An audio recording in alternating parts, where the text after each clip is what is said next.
Agradeço ao pastor Coronel, ao Monjara, a confiança, nos convidar para trazer uma palavra neste culto, a restauração nesta noite.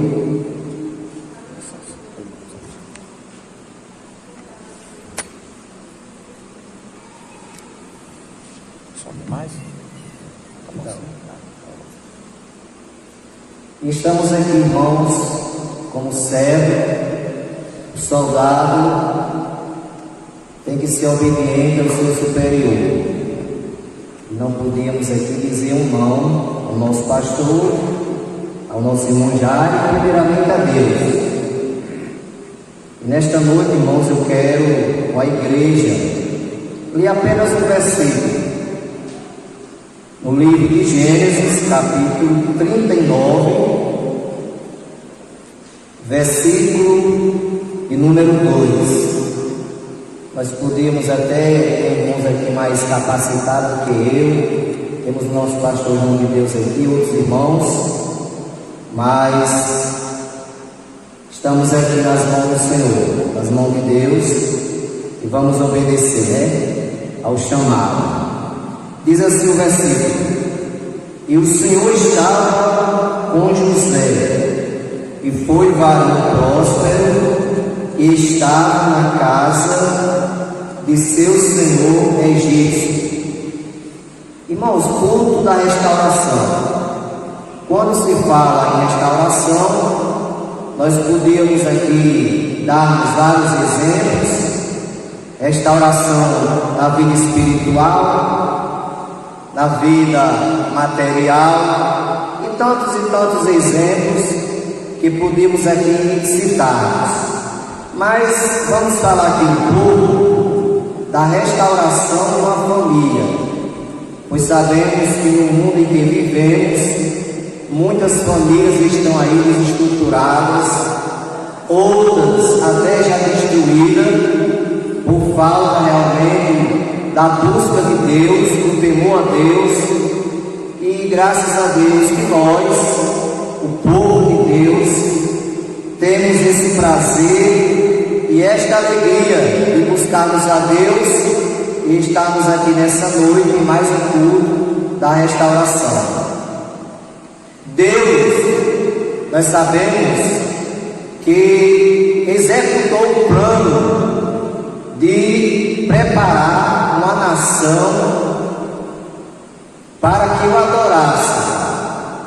Nós sabemos que se o homem não tivesse pecado, o céu estava na terra, o céu seria na terra, porque Deus fez tudo, preparou aquele belo jardim, fez o homem, vendo o homem só, lhe deu a companheira e mandou que ele multiplicasse e enchesse a terra. Porém, o homem que Deus criou com tanto prazer e amor, pois a Bíblia diz que Deus criou tudo pelo poder da sua palavra. Deus dizia: haja céu, e os céus apareciam, haja terra, e a terra aparecia, e tudo foi feito pelo poder da sua palavra. Porém, ao homem, Deus teve o prazer de fazer com as suas próprias mãos, e fez o homem com muito cuidado, com seus detalhes, os mínimos detalhes. Deus fez o homem e soprou em suas narinas o fôlego de vida, e o homem foi feito autovivente. Mas Deus, vendo o homem só, cerrou uma das suas costelas e fez uma companheira, uma disjuntora, e mandou que multiplicasse e enchesse a terra. E ali não faltava nada para o homem, não faltava nada para aquele casal. Porém, aquele homem preferiu ouvir vozes estranhas do que ouvir a voz do seu Deus.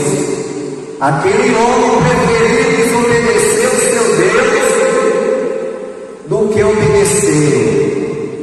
Mas Bíblia diz que após o homem pecar, Deus o destituiu, o lançou fora do jardim, e ali a cada dia a humanidade pecava mais, a violência se multiplicava sobre a face da terra, e Deus pensou em destruir o homem que havia feito. Porém Deus, olhando do céu à terra, encontrou uma família fiel, que foi a família de Noé. E Deus mandou Noé anunciar a humanidade sobre a destruição que ele havia de mandar sobre a terra como dilúvio. E Noé pregou, fez a arca, fez tudo conforme Deus lhe ordenou. Porém a Bíblia diz que após o dilúvio a nação se multiplicou, mas o homem continuou ainda fazendo coisas que não eram do agrado de Deus. Aí Deus arquitetou em criar uma nação que o adorasse, que servisse somente a Ele. E nós vemos no capítulo 12 de Gênesis, Deus fala com Abraão, que até então é Abrão, depois passa a ser Abraão. Lá no capítulo 12, versículo 1, Deus fala com Abraão e diz: Abraão, sai da tua terra e da tua parentela e vai para uma terra que eu te mostrarei. E Abraão, em obediência ao seu Deus, saiu com a sua esposa Sara, com o seu sobrinho Ló, com a família de Ló e com seu rebanho, seus servos e suas servas, e saiu em busca da terra que Deus ainda ia mostrar, porque Abraão é conhecido como o pai da fé. Abraão saiu dali pela fé que ele tinha no seu Deus, no Deus dos céus, Criador do céu e da terra, porque o Espírito aos Hebreus diz que a fé é o fim e fundamento das coisas que se espera e a prova daquilo que não se vê. Abraão não sabia o que era a terra, Abraão não conhecia qual era a terra, mas pela fé Abraão estava vendo. Porque nós somos o povo de Deus e nós vemos as coisas de Deus pela fé. Nós andamos pela fé e não por vista.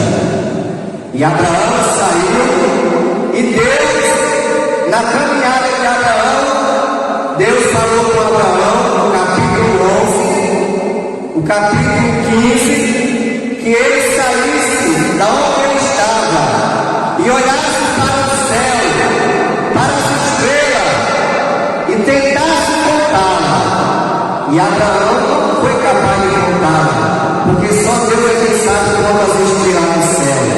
E Deus disse: Abraão, assim vai ser a sua descendência, será como as estrelas do céu. E Deus prometeu a Abraão que ele seria pai, porque até então ele não tinha filho, porque Sara era estéril. E humanamente falando, era impossível uma mulher estéril ter filho, mas nós, igreja, servimos ao Deus que abre a madre e faz a mulher estéril ter filho. Aleluia! E a Bíblia diz, irmãos, que quando chegou o tempo determinado por Deus, Sara engravidou e teve a criança, colocou seu nome de Isaac, porque era o filho da promessa, porque Sara tentou ajudar a Deus, dando a sua serva Agar para se deitar com Abraão, porém não era o filho da promessa. O filho da promessa não era Ismael, mas Isaac. E nasceu Isaac, e Isaac cresceu no temor de Deus, nos ensinamentos de seu pai. E a Bíblia diz que Deus preparou uma esposa para Isaac, que se chamou Rebeca. E eles se casaram e tiveram 2 filhos gêmeos, Jacó e Esaú. A palavra Jacó significa enganador.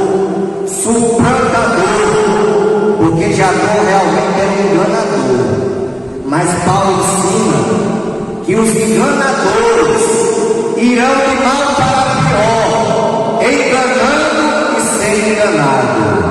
Meus amados, a gente nunca venha querer enganar ninguém, porque depois queremos enganar. Com a mesma moeda nós pagaremos. E Jacó enganou ao seu pai Isaque, na sua velhice, já cego, não conseguia enxergar mais. Enganou o seu pai, enganou o seu irmão Esaú, tomou a sua bênção, comprou o direito da primogenitura, porque Esaú era um tipo de crente que não dá valor às coisas de Deus, prefere dar valor às coisas que não são de Deus do que as coisas de Deus. E Esaú desprezou a bênção que era o direito da primogenitura e vendeu a sua primogenitura pelo prato de Isaac. E Jacó enganou também a seu irmão, mas a Bíblia diz que Jacó fugiu da sua casa e foi para a casa do seu tio Labão. Labão era tio de Jacó, irmão de Raquel, de Rebeca, irmão de Rebeca, Labão. E ao chegar lá, Jacó se interessou por sua prima Raquel e falou com Labão, seu tio, dizendo a ele que queria casar com Raquel. E Labão colocou uma condição para ele casar com Raquel, que ele teria que trabalhar 7 anos para que assim tivesse direito de casar com Raquel. E Jacó estava tão apaixonado por Raquel que ele trabalhou 7 anos por Raquel, mas no dia do seu casamento Jacó foi enganado.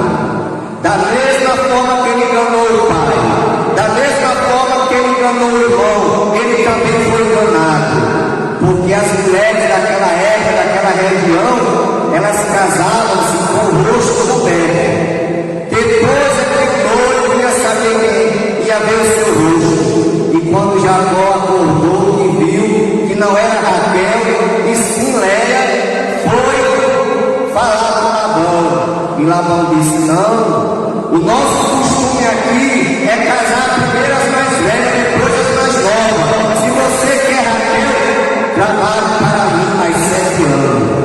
E Jacó trabalhou 14 anos por Raquel e casou-se com Raquel.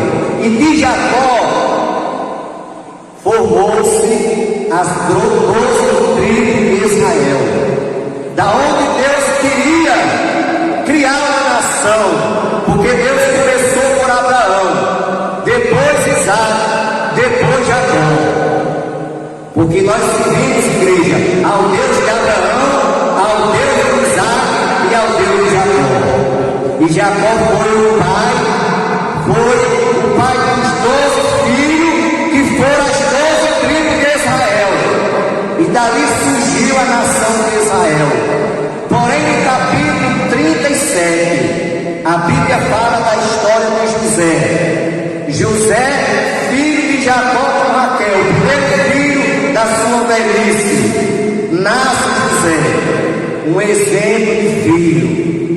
Se José ainda existisse hoje, ele era um filho que estava enquadrado nos ensinamentos de Paulo, no capítulo 6 de Efésios. Vós, filhos, obedecei a vossos pais do Senhor.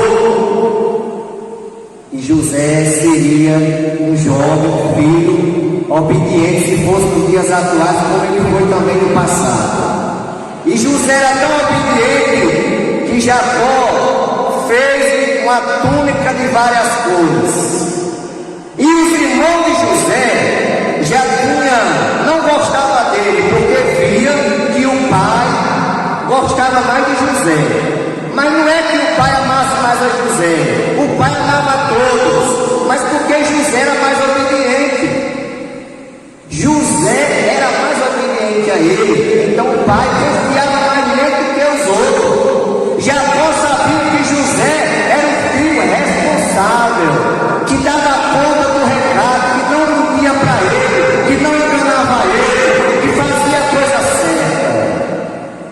José, irmãos, recebeu aquela túnica de várias cores. Só que José, ele teve um sonho. E ele foi contar o sonho para os seus irmãos. E os seus irmãos já não gostavam dele e passaram a odiá-lo mais ainda. Porque quando Jacó presenteou José com aquela túnica de várias cores, ali mostrava uma autoridade que José estava tendo, porque os seus irmãos já pensaram que José queria ser o superior deles. E quando José conta o sonho aos seus irmãos, que estava no campo atando molhos, e o seu molho se levantava, e os molhos dos seus irmãos se curvavam diante do seu molho. E os seus irmãos disseram, assim com ar de chacota: será que você agora vai dominar sobre nós? E depois José teve outro sonho e contou diante do seu pai e dos seus irmãos, e disse que o sol, a lua e outra estrela se inclinaram perante ele. E a Bíblia diz que Jacó repreendeu a José, porém guardava aquilo no seu coração. Jacó sabia que aquele sonho tinha um mistério, que tinha algo de Deus naquele sonho. E passou-se os tempos, certa vez, José estava em casa com seu pai, e seus irmãos pastoreavam o rebanho do seu pai.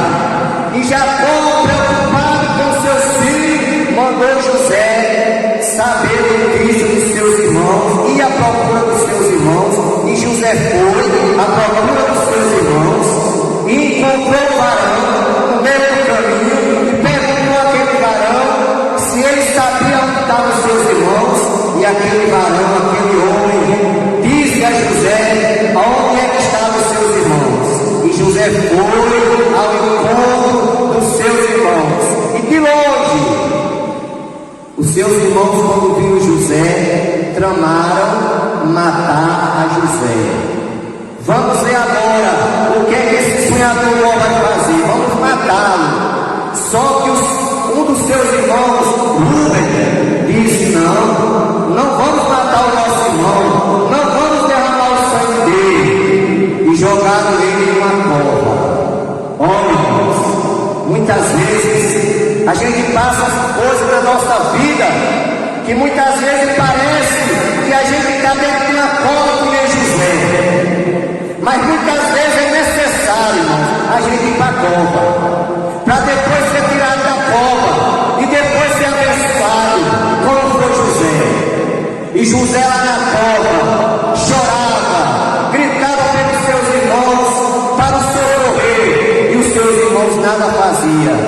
Porém a Bíblia diz que em certo momento vinha uma caravana de ismaelita em direção ao Egito, comprando especiaria, comprando escravo. E Judá falou com seus irmãos: não vamos matar ele, não vamos derramar o sangue do nosso irmão, vamos vender ele como escravo para o Egito. E tiraram José da cova e venderam José como escravo. E José foi levado para o Egito, e lá no Egito a Bíblia diz que Potifar comprou a José para ser o seu escravo.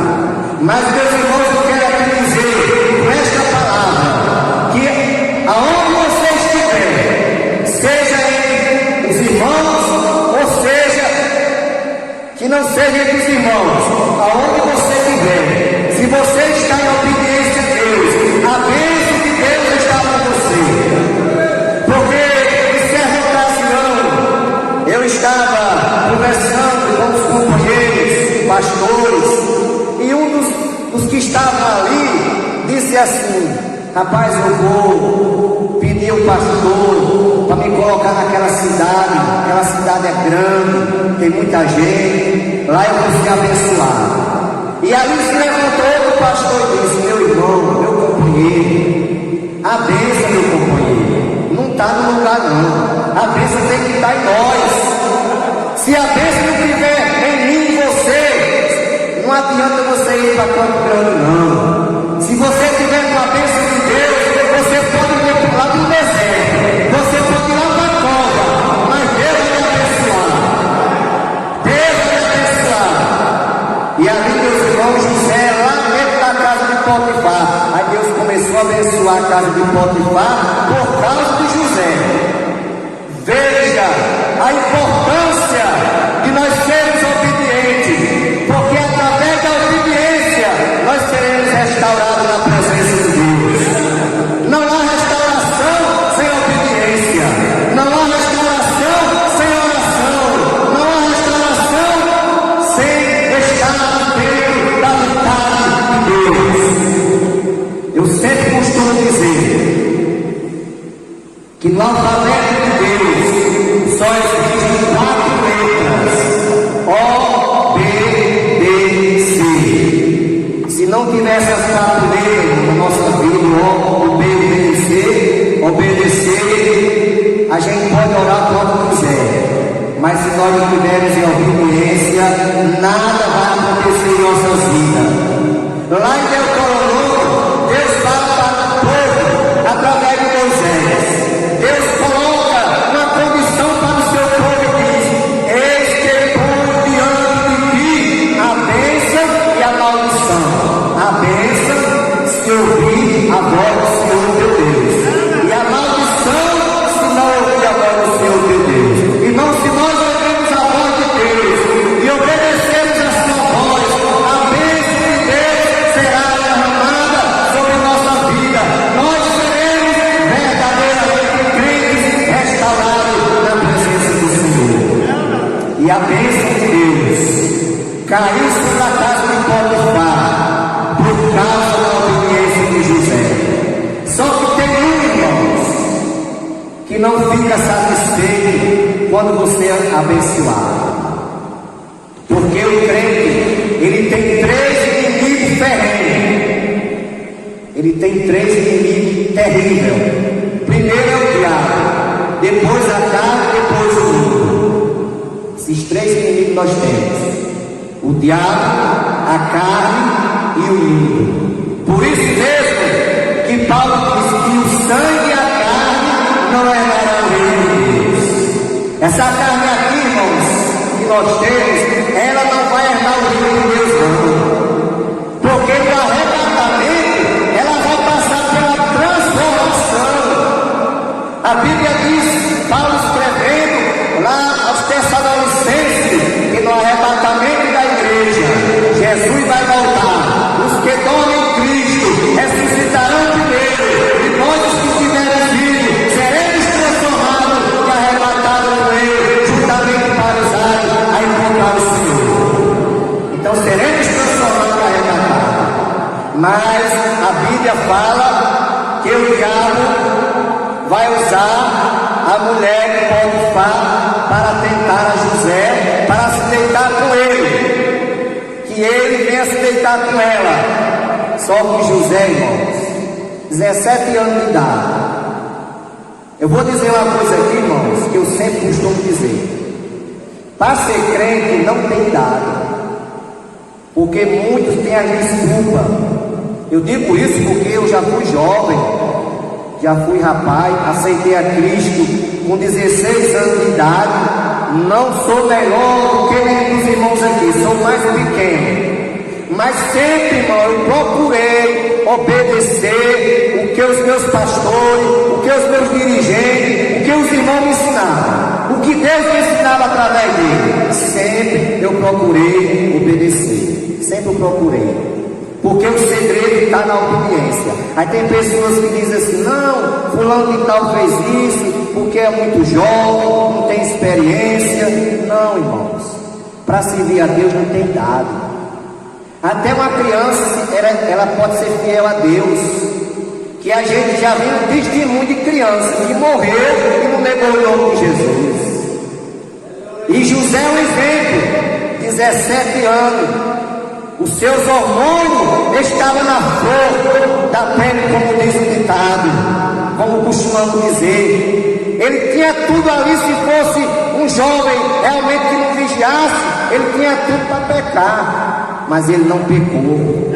Quando a mulher tentava ele para se deitar com ela, ele disse: não, jamais eu vou pecar contra o meu Deus e contra o meu senhor Potifar, jamais.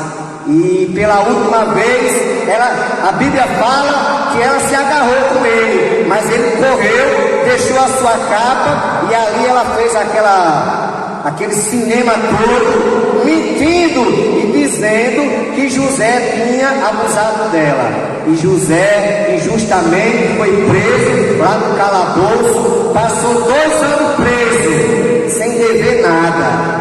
Ô irmão, quantas vezes o crente é injustiçado sem dever nada?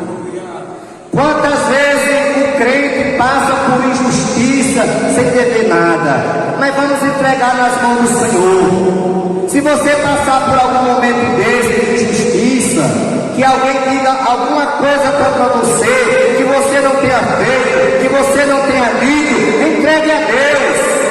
Porque lá em Romanos está escrito: minha é a vingança, eu recompensarei, diz o Senhor. Entrega na mão do Senhor. Não precisa ir para a delegacia, não. Delegacia de crente é joelho no chão. Precisa não, porque nós temos um juiz, que é o juiz dos juízes, que é aquele que peleja por nós, que é o Deus Todo-Poderoso, o Deus que abre o mar, o Deus que fecha a boca do leão. E ali José foi injustiçado, 2 anos preso, naquele calabouço injustiçado. Mas chegou o momento de José ser lembrado pelo copeiro do rei, que o rei teve um sonho, ninguém decifrava o sonho do rei, e mandaram chamar José, e José decifrou o sonho do rei, orou a Deus, Deus deu a interpretação, e ali a Bíblia diz que José foi exaltado, porque foi colocado como governador do Egito.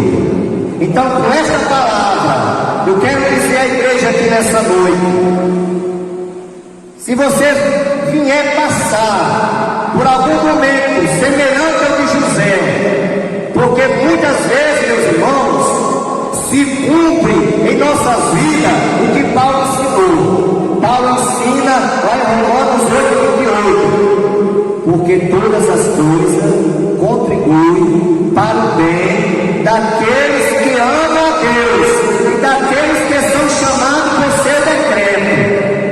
Muitas vezes, quando passa por um momento difícil, mas é permissão de Deus. Eu, para ver a minha família salva, sabe o que foi que Deus fez, irmão? 1 ano de crente, 16 anos de idade eu tinha, 1 ano de crente, fui desprezado pela minha família.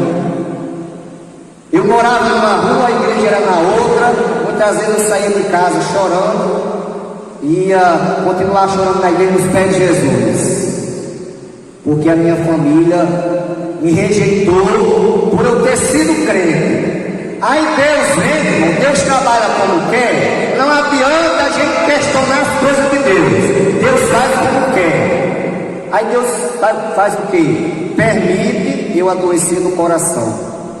As pressas me levam, me transferem para Messejana, que é lá tem o hospital do coração, para me colocar um marca-passo. Nesse intermédio, olha o que é que Deus trabalha. Passei 4 dias isolado em um quarto, sem poder nem tomar um banho, cheio de aparelho ali, como os irmãos sabem como é. Meu irmão vinha uma vez me visitar lá em Fortaleza, no tempo não conhecia ninguém, nem conheço. E quando meu irmão chegava, eu olhava uma toalha lá e passava no meu corpo, onde tudo ia passar, porque tinha aqueles aparelhos, aqueles fios lá. E eu sei, meus irmãos, resumindo a história, Deus faz com que eu me recupere um pouco, porque o médico não ia fazer a cirurgia de imediato, eu tinha que me recuperar um pouco, porque os irmãos sabem que por minuto o nosso coração bate 70, 80 pancadas. Eu saí de Mossoró, meu coração bateu 25. Eu nem sentar podia. Quando eu tentava sentar, me desmaiava. E aí eu me recuperei, o médico disse assim: olha, você vai em casa, vem com seus parentes, seus familiares, retorne para me fazer a sua cirurgia. Aí o que é que Deus faz, irmão? Eu naquela situação debilitada, voltei para Mossoró, o irmão me trouxe de volta para ver a família, e tinha um dia marcado de eu voltar para fazer a cirurgia. Aí passa os irmãos lá em casa, aí fala para o meu pai pedindo autorização. Eu era de menor, 16 anos de idade, estava naquela situação, e os irmãos me levam para a igreja. E quando eu cheguei na igreja, a igreja superlotada, o pastor aqui conhece, o templo da Boa Vista, alguns irmãos conhecem, ali na Coelho Neto, a igreja superlotada, e a igreja lá é grande, estava superlotada dentro e por fora, tinha muita gente, isso uma tarde de sábado, e os irmãos com muita dificuldade encontraram o canto para me sentar lá no meio lá, me colocaram lá no emprestado, mas eu sentei lá no banco lá, e quando o pastor passou a direção para o pregador é aquele pastor, aliás, que mataram ele, né, assassinaram ele, o pastor Davi Suíra, Fortaleza. Quando aquele pastor, pela primeira vez que vinha ali, que pegou o microfone e saudou a igreja e disse para a igreja: olha, irmãos, eu vou pregar nessa tarde, mas quando eu me ajoelhei aqui, Deus me mostrou alguém que chegou aqui, que está com a sua cirurgia marcada, e ele falou até que cirurgia era. Essa pessoa vai fazer uma cirurgia no coração, foi o que Deus me mostrou, e eu vou orar primeiro, e Deus é por essa pessoa. Meus amados irmãos, quando esse pastor começou a orar, eu senti o poder de Deus, aquela presença gloriosa em minha vida, e Jesus me curou na hora, me curou, e eu já cheguei em casa convicto da minha cura, do meu milagre, já cheguei prontando, mesmo sabendo que meu pai ou meus irmãos não acreditavam, mas já cheguei testificando e dizendo que eu tinha sido curado, e estou aqui, irmãos, em 92 para 2002, há 30 anos. Por quê? Porque Jesus, quando cura, está curado. Jesus, quando cura, está curado. E aqui, meus irmãos, nós vemos nesse texto que temos lido a fidelidade de José, e através de José, dos irmãos de José, foi formado a nação de Israel, o povo adquirido, o povo escolhido por Deus. E nós sabemos, irmãos, que essa nação é escolhida, a nação de Israel, é tanto que muitos países já tentaram destruir Israel e nunca conseguiram. Sabe por quê? Porque Deus é com Israel. Você sabe o tamanho de Israel qual é, irmão? O menor estado do Nordeste, Sergipe. Israel, o seu território é do tamanho de Sergipe, o menor estado do Nordeste, e não tem país que consiga vencer. Sabe por quê? Qual é o segredo? Jesus, é Deus que está com ele. E sabe por que o inimigo não vai nos vencer e ninguém vai nos vencer? É porque Deus está conosco. Deus está conosco para nos restaurar, para nos dar a vitória, para vencer por nós o que não podemos vencer. Se o mar está agitado, ele vai abrir.